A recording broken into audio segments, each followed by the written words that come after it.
सबसे बड़ा भ्रष्टाचार तो भारतीय जनता पार्टी ने किया। भारतीय जनता पार्टी ने और इस देश के वर्तमान सरकार ने जो अभी अडानी के पोर्ट पर 3000 किलो ड्रग्स पकड़ा गया, वो कहाँ गया? वो ड्रग्स की पुड़िया मार्केट में बिक रही है, कौन बेच रहा है?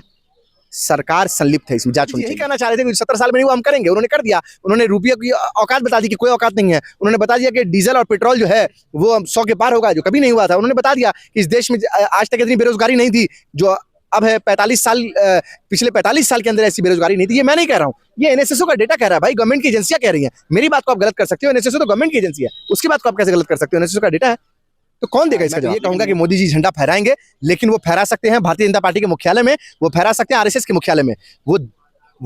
अब लाल किले से तो तिरंगा नहीं फहरा सकती, ये बात आप समझ लीजिए।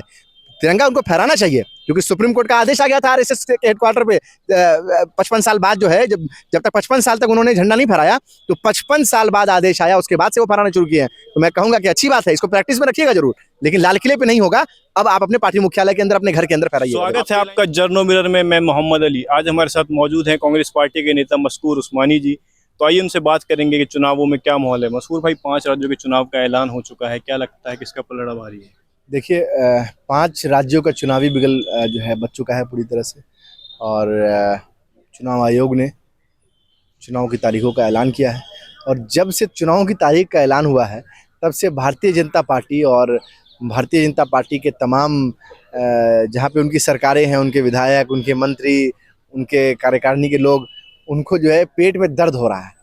और उनको ये समझ में आ चुका है कि 5 राज्य में नील बट्टा सन्नाटा होने वाला है। 5 राज्यों में से एक राज्य भी बीजेपी के खाते में नहीं जा रहा है। इस उनकी बौखलाहट की वजह से उन्होंने अपने जो है केंद्रीय मंत्रियों को, अपने सांसदों को विधायक चुनाव लड़ने के लिए खड़ा कर दिया है। तो मुझे तो लगता है कि देश में पहली बार ऐसा हो रहा है कि किसी केंद्रीय मंत्री को विधानसभा का चुनाव लड़ने के लिए कोई पार्टी भेजे, किसी सांसद को विधानसभा चुनाव को लड़ने के लिए भेजा जाए, तो निश्चित तौर पर यह भारतीय जनता पार्टी की बौखलाहट है। और वो बौखलाहट जो है वो फाइनली जो है वो हार में सामने आ जाएगी। भाजपा नेता तो कह रहे हैं कि 5 राज्यों में कांग्रेस का सुपड़ा साफ होगा। कोई नाम अगर कांग्रेस का सुपड़ा अगर साफ हो रहा होता, ठीक है, तो आपको अपने केंद्रीय मंत्रियों को खड़ी करने की जरूरत नहीं पड़ती चुनाव मैदान के अंदर। आपको जो है अपने सांसदों को नहीं खड़ा करना पड़ता चुनाव के अंदर। ये बात तो आपकी परेशानी को झलका रही है ना। हमने किसी अपने सांसद को तो टिकट नहीं दिया विधायकी का। मतलब ये तो गाँव में ये मुहावरे के तौर पर इस्तेमाल किया जाता था, मजाक के तौर पर कहा जाता था कि इस सांसद को विधायक बना दो, मतलब उसका डिमोशन करना होता था। यहाँ तो अब ये मुहावरा से भी ऊपर चले गए हैं कि भाई केंद्रीय मंत्रियों को विधायक बना दो। तो अब ये स्थिति आ गई है। भारतीय जनता पार्टी जो है वो पूरी तरह से बौखला गई है और हार उनको नजर आ रही है। उस हार को किसी तरह से अपनी जो शर्मनाक हार उनकी होनी है उसको थोड़ा कम करने के लिए वो इस तरह की रणनीति। बीजेपी तो कहती है ना, जो नेता अच्छा काम नहीं करेगा हम उसको नहीं रखेंगे, उसको टिकट नहीं देंगे, इसे टिकट काटे। हाँ, तो या तो ये कहें भारतीय जनता पार्टी के नेता और लोग कि उनके जो है केंद्रीय मंत्री अच्छा काम नहीं कर रहे थे, उनको बताना चाहिए कि कैलाश विजयवर्गीय अच्छा काम नहीं कर रहे हैं। उनको बताना चाहिए कि छत्तीसगढ़ में जिनको उन्होंने टिकट दिया है, ठीक है, मुख्यमंत्री के सामने वो अच्छा काम नहीं कर रहे थे एज ए सांसद। उनको बताना चाहिए कि मध्य प्रदेश के अंदर जिन केंद्रीय मंत्रियों को उन्होंने टिकट दिया वो अच्छा काम नहीं कर रहे थे, इसलिए उनका डिमोशन करे।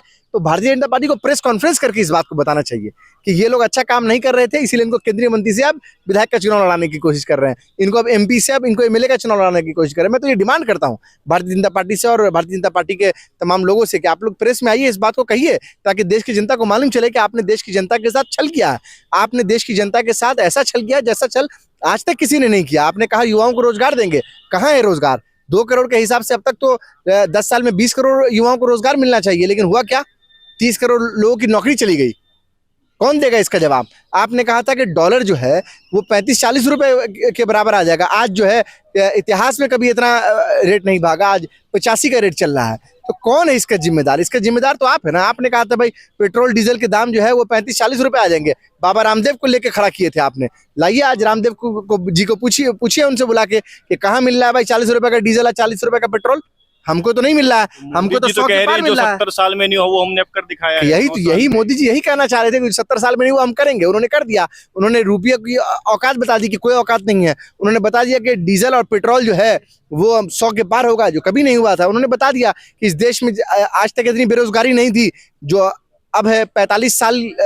पिछले 45 साल के अंदर ऐसी बेरोजगारी नहीं थी। ये मैं नहीं कह रहा हूँ, ये एनएसएसओ का डेटा कह रहा है भाई, गवर्नमेंट की एजेंसियां कह रही हैं। मेरी बात को आप गलत कर सकते हो, एनएसएसओ तो गवर्नमेंट की एजेंसी है, उसकी बात को आप कैसे गलत कर सकते हो? एनएसएसओ का डेटा है, तो कौन देगा इसका जवाब? लेकिन मोदी जी कह रहे हैं विदेशों में डंका बज रहा है, हमने G20 करवा दिया। G20 अब आपको भी मालूम है कि अभी हुआ है, अब आज से 10-15 साल बाद फिर से होगा G20। तो ये तो इनको तो इवेंट मैनेजमेंट चाहिए, ये सरकार नहीं है, ये सरकार नहीं है, ये इवेंट मैनेजर्स हैं। और देश की जनता ये समझ चुकी है कि उन्होंने एक सरकार नहीं चुना है, बल्कि उनके साथ धोखा हो गया है। इवेंट मैनेजर्स को इन्होंने चुन लिया है कि हर चीज का जो है इवेंट बनाना। अरे भाई G20 पहले भी इस देश के अंदर जो है इंदिरा जी के समय में 100 देश के जो है राष्ट्रपति और प्रधानमंत्री आए थे, अभी तो 20 ही आए हैं। आपने देखा नहीं क्या? आप जाइए आर्काइव में जाइए, आपको वीडियोस मिलेंगी, आपको फोटोज मिलेंगी। तो कहने का मतलब यह है कि देश की जनता को गुमराह करना, हर छोटी चीज को बड़ा बनाकर इवेंट के रूप में दिखाना, ये इनका काम है। भारतीय जनता पार्टी एक पॉलिटिकल पार्टी नहीं है, बल्कि एक पीआर एजेंसी है, मैं उसको ये कहता हूँ। सेमीफाइनल के बाद 24 का फाइनल भी है। मोदी जी ने लाल किले से ऐलान कर दिया कि 24 में मैं ही झंडा फहराऊंगा फिर से। अब देखिए मोदी जी कॉन्फिडेंस है पूरा? नहीं, निश्चित तौर पर मैं तो ये कहूंगा कि मोदी जी झंडा फहराएंगे, लेकिन वो फहरा सकते हैं भारतीय जनता पार्टी के मुख्यालय में, वो फहरा सकते हैं आरएसएस के मुख्यालय में। अब लाल किले से तो तिरंगा नहीं फहरा सकती, ये बात आप समझ लीजिए। तिरंगा उनको फहराना चाहिए, क्योंकि सुप्रीम कोर्ट का आदेश आ गया था आरएसएस के हेडक्वार्टर पे 55 साल बाद जो है, जब तक 55 साल तक उन्होंने झंडा नहीं फहराया, तो 55 साल बाद आदेश आया, उसके बाद से वो फहराना शुरू किए हैं। तो मैं कहूंगा कि अच्छी बात है, इसको प्रैक्टिस में रखिएगा जरूर, लेकिन लाल किले पे नहीं होगा। अब आप अपने पार्टी मुख्यालय के अंदर, अपने घर के अंदर फहराइएगा जरूर। आपके अलायंस को भ्रष्टाचारियों का महागठबंधन बताया जा रहा है। नहीं तो हम जो लोग आज हमारे साथ हैं, ठीक है, कल उनके साथ चले जाएंगे तो वॉशिंग मशीन में धुल कर आ जाते हैं। अजीत पवार 70,000 करोड़ का घोटाला कर रहे थे। 3 दिन पहले, जो अजीत पवार के उनके साथ जुड़ने से 3 दिन पहले मध्य प्रदेश के अंदर प्रधानमंत्री ने ये कहा। मतलब आप समझ लीजिए कि प्रधानमंत्री की ये भाषा, प्रधानमंत्री पद की एक गरिमा हुआ करती थी, लेकिन प्रधानमंत्री एक पॉलिटिकल पार्टी के वर्कर के रूप में जिस तरह से देश की जनता के सामने आते हैं, वो बहुत अफसोसनाक है, वो बहुत शर्मनाक है। इस पे हम लोग को सोचने के लिए मजबूर होते हैं कि भाई कैसे लोगों को वोट दे दिया गया, और जनता त्रस्त हो चुकी है। जो अजीत पवार को 70,000 करोड़ का घोटालेबाज आप बता रहे थे, उसको आपने ले लिया। नारदा शारदा स्कैम के अंदर जिस तरह से शुभेंदु अधिकारी और तमाम लोगों के नाम थे, उनको आप लोगों ने ले लिया। तो आपकी वॉशिंग मशीन बड़ी अच्छी है, जो आपके साथ चला जाए, धुल के वापस आ जाए। कल को जो है जो लोग आपसे हट गए हैं, वो फिर से भ्रष्ट हो गए। तो क्या भारतीय जनता पार्टी को एक ऐसी मशीन लेके चल रही है कि उससे जुड़ जाइए तो आप साफ हो जाइएगा, और उससे अगर हट जाइएगा तो आप भ्रष्टाचारी हो जाइएगा। सबसे भ्रष्टाचार तो भारतीय जनता पार्टी ने किया है। भारतीय जनता पार्टी ने और इस देश की वर्तमान सरकार ने, जो अभी अडानी के पोर्ट पर 3,000 किलो ड्रग्स पकड़ा गया, वो कहाँ गया? वो ड्रग्स की पुड़िया मार्केट में बिक रही है, कौन बेच रहा है? सरकार संलिप्त है, इसमें जांच होनी चाहिए। फिलिस्तीन और इजराइल का युद्ध चल रहा है, जो गवर्नमेंट है वो इजराइल के साथ है। कांग्रेस पार्टी ने अभी हाल ही में बयान जारी किया है, वो फिलिस्तीन के साथ है। किस तरह देखते हैं? देखिए हमेशा ये कांग्रेस पार्टी और यूनियन गवर्नमेंट ऑफ इंडिया का ये स्टैंड रहा है कि हम हमेशा विक्टिम्स के साथ खड़े होते हैं, जिनके साथ ज्यादती होती है। लेकिन मैंने बताया ना कि देश बदल रहा है, एक अलग ट्रेंड शुरू हो रहा है कि हम जो है जिनको मारा जा रहा है उसके साथ नहीं खड़े होकर जो मार रहे हैं उसके साथ खड़े हैं। ये बहुत अफसोसनाक है। किसी भी तरह से हिंसा को हम लोग जो है बढ़ावा नहीं देते हैं, किसी तरह की भी हिंसा को हम लोग कंडेम करते हैं, चाहे वो किसी की तरफ से हो। लेकिन चूंकि फलस्तीन और इजराइल का मसला जो है वो सबको मालूम है कि फलस्तीनियों की ज़मीन पर इजराइलियों ने कब्जा किया है, और इस वजह से फलस्तीन के लोग अपना डिफेंस कर रहे हैं और अपनी ज़मीन को बचाने की लड़ाई को लड़ रहे हैं। इसीलिए ये इंडियन गवर्नमेंट का स्टैंड रहा है, इंडियन तमाम पॉलिटिकल पार्टियों का स्टैंड रहा है, भारतीय जनता पार्टी का स्टैंड है। आप अटल बिहारी वाजपेयी जी के बयान को सुनिए, आप तमाम बीजेपी के नेताओं के बयानों को सुनिए, तो आपको समझ में आ जाएगा कि हमारा स्टैंड फलस्तीन के साथ है, न कि इसराइल के साथ है। कुछ लोग इसको आज़ादी की लड़ाई बता रहे हैं, कुछ इसको आतंकवादी हमला बता रहे हैं। आप किस तरीके से देखते हैं? देखिए, ये आज़ादी की लड़ाई ही है। उसकी वजह क्या है कि अगर आपकी हमारी ज़मीन पर कोई आकर कब्जा करने लगे और हमें गुलाम बना ले, तो हम तो उससे लड़ेंगे ना, अपने आप को आज़ाद कराने के लिए लड़ेंगे। तो फलस्तीन अपने आप को आज़ाद कराने के लिए लड़ रहे हैं। फलस्तीन इसलिए लड़ रहे हैं कि उनके ज़मीन पर आकर उन्होंने कब्जा कर लिया और उन्हीं को बेघर कर दे रहे हैं, उनके घर पे बम मार रहे हैं, उनके बच्चों को मार रहे हैं। न जाने पिछले 25-30 साल के अंदर की कितनी घटनाएं हुई, कितने बच्चों को के प्राण चले गए। तो इसीलिए आप समझिए कि क्या स्थिति है वहाँ पर। निश्चित तौर पर वो वहाँ पर स्ट्रगल कर रहे हैं अपनी ज़मीन के लिए, अपने बच्चों के लिए, अपने रिसोर्स के लिए, और इजरायलियों को गलत तरह से कब्जा है। इजरायलियों ने तो उनको पनाह दी, जब पूरे दुनिया से उनको निकाल दिया गया, भगा दिया गया, जब इतना उनको सताया गया, तो उन्होंने एक टुकड़ा दिया। लेकिन यही बात है कि अगर आप किसी को उंगली पकड़ाओ तो कोई सर पे चढ़ के तातैया करने लगेगा, तो फिर उसका तो जवाब देना पड़ेगा। आप एएमयू छात्र संघ के अध्यक्ष रहे हैं, अभी हाल ही में एएमयू के छात्रों ने फिलिस्तीन के समर्थन में प्रोटेस्ट किया तो उन पर एफआईआर दर्ज हो गई। ये बहुत अफसोसनाक है कि इस तरह से जो एफआईआर हुई है छात्रों के ऊपर। लगातार जब से भारतीय जनता पार्टी सरकार में आई है, आप और हम ये देख रहे हैं कि छात्रों को निशाना बनाया जा रहा है। चाहे वो एमयू का मामला हो, डीयू का मामला हो, जेएनयू का मामला हो, लगातार छात्रों के ऊपर जो है प्रताड़ना की जा रही है और छात्रों के करियर को बर्बाद करने की कोशिश की जा रही है। जो भी सरकार से सवाल पूछता है, मैं ये नहीं कह रहा हूँ सरकार के खिलाफ, अरे सरकार की जो नीति आ रही है उस नीति पे सवाल उठाना बुद्धिजीवियों का काम है। बुद्धिजीवी कहाँ होते हैं? बुद्धिजीवी यूनिवर्सिटीज में होते हैं, कॉलेजेस में होते हैं, और इसीलिए वो सवाल उठाते हैं, इसलिए वो प्रोटेस्ट करते हैं, वो अपने राइट्स के लिए लड़ते हैं और वो कहते हैं कि भाई आप यूनिवर्सिटीज को जो है कॉम्युनलाइज ना करो, आप यूनिवर्सिटीज को जो है किसी भी तरह से उनको पॉलिटिकल अखाड़ा ना बनाओ, आप यूनिवर्सिटीज को पब्लिक फंडेड रहने दो। आप यूनिवर्सिटीज के अंदर हर तरह की चीजें होती हैं, ये जानबूझकर ऐसे पॉलिटिकल वॉइसेस को, डिसेंटिंग वॉइसेस को ये दबाना चाहते हैं, इसीलिए एफआईआर हुई है। इसकी बहुत हम लोग जो है भर्त्सना करते हैं, इसकी कड़ी निंदा करते हैं और हम चाहेंगे सरकार से उत्तर प्रदेश की कि इसको जल्द से जल्द वापस लिया जाए। आजकल डिलिमिटेशन का मामला बहुत चर्चा में हम देख रहे हैं। जो मुस्लिम बहुल सीटें हैं, जो आखिरी परिसीमन था 2009 में कांग्रेस पार्टी ने किया था, जो मुस्लिम बहुल सीटें उनको दलित में रिजर्व कर दिया था, एससी एसटी में। जैसे उत्तर प्रदेश की नगीना है, बहराइच है, वो मुस्लिम बहुल है, उनको एससी समुदाय के लिए रिजर्व कर दिया गया।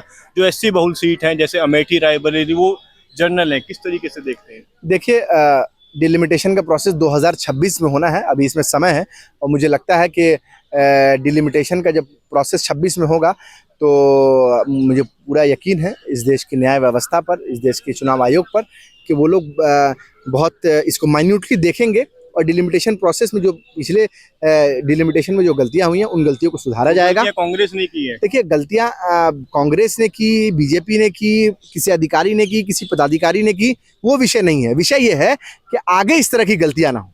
ठीक है, अगर पीछे किसी से भी गलती हुई है, पीछे तो 14 से प्रधानमंत्री मोदी ने देश को बर्बाद कर दिया, देश को गर्क मिले गए, देश की जीडीपी खत्म हो गई। गलतियां मुसलमानों के खिलाफ ही क्यों होती है? नहीं, ऐसा नहीं है। ठीक है, मुस्लिम बहुल कुछ सीटों की बात, एक लंबी फहरिस्त है। कुछ सीटों की बात है, जैसे आपने कुछ सीटों का नाम लिया। ठीक है, निश्चित तौर पर कुछ ना कुछ बात होगी आने वाले समय में। मैं ये मानता हूँ कि 26 में जब डिलिमिटेशन होगा तो निश्चित तौर पर वो डिलिमिटेशन कमेटी के सामने हम तमाम लोग, मैं खुद कांग्रेस पार्टी में हूँ, अगर हमारी पार्टी सत्ता में रही, ठीक है, और अगर कुछ सही तरह से डिलिमिटेशन नहीं होगा तो निश्चित तौर पर मैं पहला व्यक्ति रहूंगा जो इसका विरोध करूंगा और इसके खिलाफ आवाज को बुलंद करूंगा। अभी आसाम में हुआ है, 5 जो मुस्लिम बहुल सीटें हैं उनको एससी एसटी के लिए रिजर्व कर दिया। आपने बोला जानबूझकर भारतीय जनता पार्टी ने इस तरह के काम किए हैं। हम लोगों ने इसके रिप्रेजेंटेशन दिए हैं चुनाव आयोग में, कांग्रेस पार्टी ने रिप्रेजेंटेशन दिया है चुनाव आयोग में। 1 महीने पहले हम लोग इस रिप्रेजेंटेशन को दे चुके हैं, बल्कि 1 महीने से पहले से ज्यादा हो चुका है इस रिप्रेजेंटेशन को दिया गया है। लेकिन आपको मालूम है कि किस तरह से भारतीय जनता पार्टी जो है इंस्टीट्यूशंस पर कब्जा करके रख रही है, किस तरह से इंस्टीट्यूशन का गलत इस्तेमाल कर रही है। आपने देखा कि सीबीआई को तोता बना दिया गया, ईडी को जो है आप घर के प्यून की तरह से इस्तेमाल कर रहे हैं। तो जब इस तरह की सरकार हो तो चीज़ें मुश्किल हो जाती हैं, लेकिन फिर भी हम लोग इनके खिलाफ लड़ रहे हैं और कोशिश है कि इस देश को बचाया जाए, इस देश के संविधान को बचाया जाए, इस देश के इंस्टीट्यूशंस को बचाया जाए, जिसको कांग्रेस पार्टी ने, जिसको भारत की सरकार ने बहुत मेहनत के साथ बनाया है, सींचा है। गृह मंत्री अमित शाह ने पार्लियामेंट में कहा अगर हैदराबाद और अमेठी रिजर्व होगी तो क्या करोगे? देखिए, ऐसा है कि कोई भी सीट रिजर्व हो जाए, ठीक है, तो क्या उस सीट से कोई चुनाव नहीं लड़ेगा? आप क्या कहना चाहते हैं? मैं अमित शाह जी से पूछना चाहता हूं कि आप ऐसा कहकर इस देश के हमारे दलित भाइयों का, अनुसूचित जाति जनजाति के भाइयों का, ट्राइबल भाइयों का आप अपमान करना चाह रहे हैं? आप ये बताना चाहते हैं? कैसा मैसेज देना चाहते हैं आप देश को? अरे भाई, अमेठी हो या हैदराबाद हो या कोई भी कॉन्स्टिट्यूंसी हो, रिजर्व हो जाएगी तो निश्चित तौर पर जो उसका हकदार है वो वहां से चुनाव लड़ेगा। लेकिन इस तरह की भाषा, आपकी इस तरह की भाषा जो है वो ये बता रही है कि आप कितने दलित विरोधी हैं, कितने आप आदिवासी के विरोधी हैं। और ये तो बात हम लोग पहले से कह रहे हैं कि भारतीय जनता पार्टी दलित और आदिवासी की विरोधी है, गरीबों की विरोधी है। आप गरीबों के खिलाफ इस तरह के बयान दे रहे हैं, षड्यंत्र रच रहे हैं गरीबों के खिलाफ। ठीक है, बहुत बहुत धन्यवाद।